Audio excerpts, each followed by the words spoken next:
എല്ലാവരും സുഖമായിട്ടിരിക്കട്ടെ എന്ന് ഞാൻ പ്രാർത്ഥിക്കുന്നു. ഗുരുവായൂർ അമ്പലത്തിലാണ് ഞാൻ ഇന്ന്. ഞാൻ കുറേ ഇടവേളയ്ക്ക് ശേഷം ഞാൻ ഇന്നൊരു വ്ളോഗ് പോസ്റ്റാക്കാൻ വേണ്ടി പോകുന്നു. ഫുള്ളായിട്ടുള്ള കുറേ സത്യം പറഞ്ഞാൽ നമ്മൾ വ്ളോഗ് പോസ്റ്റാക്കിയിട്ട് ഫുള്ളായിട്ടുള്ള സന്തോഷമായിട്ടുള്ളൊരു വ്ളോഗ് പോസ്റ്റാക്കിയിട്ട് അപ്പോൾ ഞാൻ ഇന്നൊരു തങ്ങൾ വേർപിരിഞ്ഞു എന്ന് പറഞ്ഞുകൊണ്ട് ഒരു പോസ്റ്റുമായി എത്തിയത്. പൂർണ്ണമായും ഡിവോഴ്സായി എന്ന് പറഞ്ഞ് തന്നെയായിരുന്നു അവർ പോസ്റ്റ് ഇട്ടത്. എന്നാൽ കഴിഞ്ഞ ഒരാഴ്ചയ്ക്ക് മുൻപ് അവർ വീണ്ടും ഞങ്ങൾ ഒന്നിച്ചു എന്നും വീട്ടുകാർ പറഞ്ഞ് ഞങ്ങളുടെ പ്രശ്നങ്ങളെല്ലാം സോൾവ് ചെയ്തു എന്നും വീണ്ടും കുഞ്ഞുങ്ങൾക്ക് വേണ്ടി ഒരുമിച്ച് ജീവിക്കുകയാണ് എന്നും പറഞ്ഞുകൊണ്ട് ഡിവോഴ്സ് എന്ന് പറഞ്ഞിട്ട് ആ പോസ്റ്റ് ഡിലീറ്റ് ചെയ്യുക മാത്രമല്ല ഒന്നിച്ചുള്ള സന്തോഷത്തോടു കൂടിയുള്ള ചിത്രങ്ങൾ പങ്കുവെക്കുകയും ചെയ്തിരുന്നു.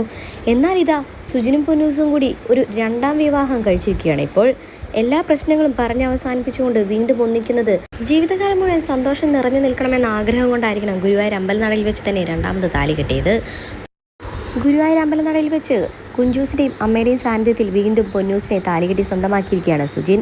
പണ്ടൊരിക്കൽ കുഞ്ഞൂസിൻ്റെ കഴുത്തിൽ താലി കെട്ടുമ്പോഴും അന്ന് സാക്ഷിയായി അമ്മയും കുഞ്ഞൂസും മാത്രമാണ് സുജിനെ കൂടെ ഉണ്ടായിരുന്നത്.